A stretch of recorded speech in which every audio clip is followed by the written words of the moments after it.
battered and torn,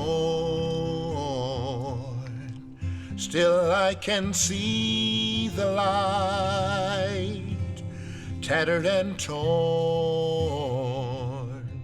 but I must kneel to fight. Friend of mine, what can't you spare? I know sometimes it gets cold in there.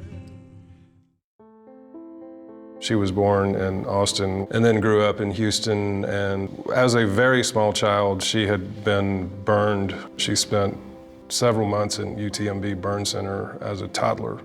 And she always believed that that set her up in later life to be a narcotics addict. Followed my dad and the family up to Nashville in the mid-'70s in sort of a mass exodus of music people. There was a lot of drinking and drugs in that scene. After moving to Nashville, she and my dad divorced in about 1975.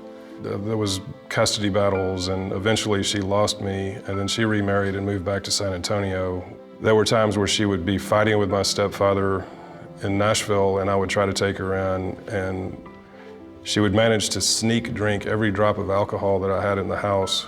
As I was leaving Nashville, she was edging towards the streets, and by the time I came to Houston, she was on the streets of Nashville.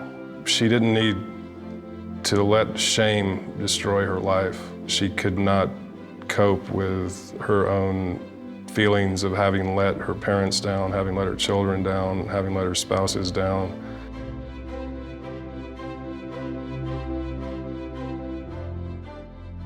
I got news that she died. It was right around Thanksgiving, 1998. She had gotten run over by a car on the freeway up there. It happened in Nashville and I was in Houston, and I had this morbid urge to see what the papers would say about her death in Nashville, and there was no mention of it whatsoever. That hit me almost as hard as the news of her death itself. This was, not just a person in general, but, this was a person who was my mother and who sang Silent Night to me every night, and who sang You Are My Sunshine to me, and who taught me about the Beatles, and who taught me about the music that she was involved in, and she gave me a lot that really took me a long way in life. Her name was Bidey, and she was homeless.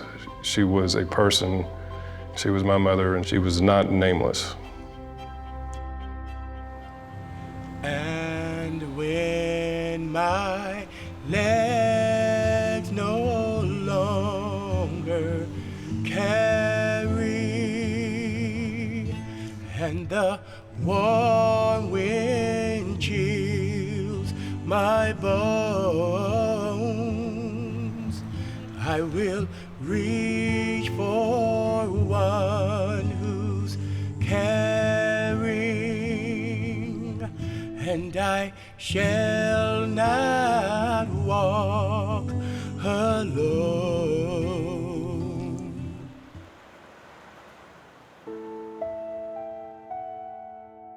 My brother Lonnie, Lloyd Minford Johnson, was a homeless man in Houston for about the last 10 or 15 years of his life. We didn't have much of a chance to talk to each other, really get to know each other, except at Christmas time. At Christmas time, we met at Mom's house.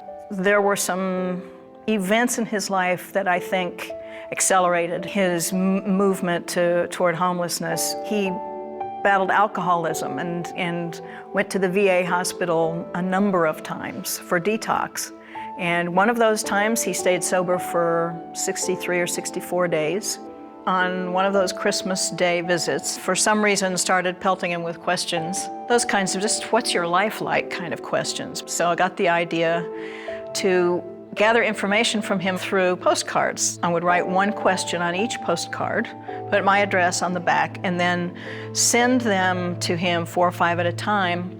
And Lonnie would go and pick up the cards and find a pen and write out the answers to each card and then throw them in the mailbox. And I have 94 of those postcards from him. Lonnie's life and Lonnie were so much bigger and so much more dimensional than simply being homeless. He was a brilliant musician. He was an artist. He was very imaginative. He was bright and funny.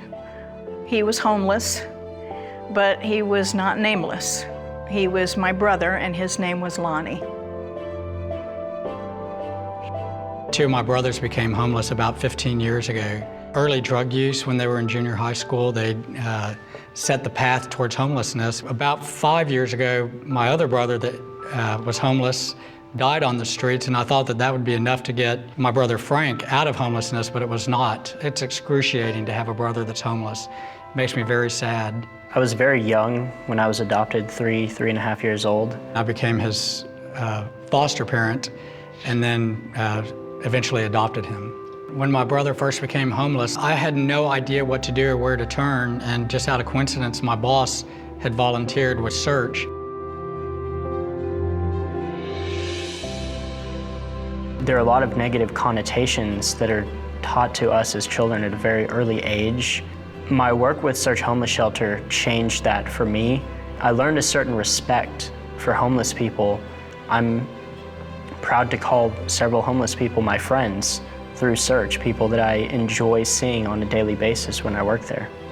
Whether it's a homeless person or a waiter, the way some people treat other people is inexcusable, because if you would treat everyone that you come in contact with to make their day better, then you'll probably have the best life ever. People will help you if you want to help yourself, and we want to help you. We don't want you to be homeless. It's never too late for Keith or for Frank or for anyone that's homeless to make that change. When you see a homeless person on the street, they're not a homeless person. That's someone's dad, that's someone's uncle. That is my brother. He's a human being, he's very smart. Yes, he is homeless, but his name is Frank.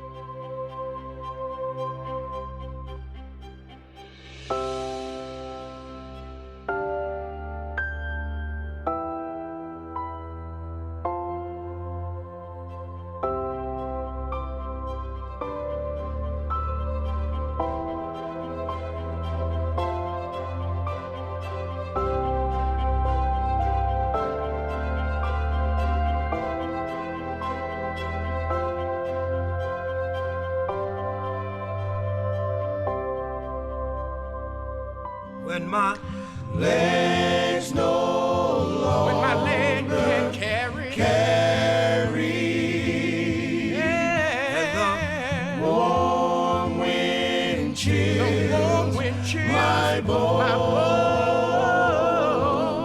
I just reach for, I'm gonna reach out for the one who's carrying, and I shall not.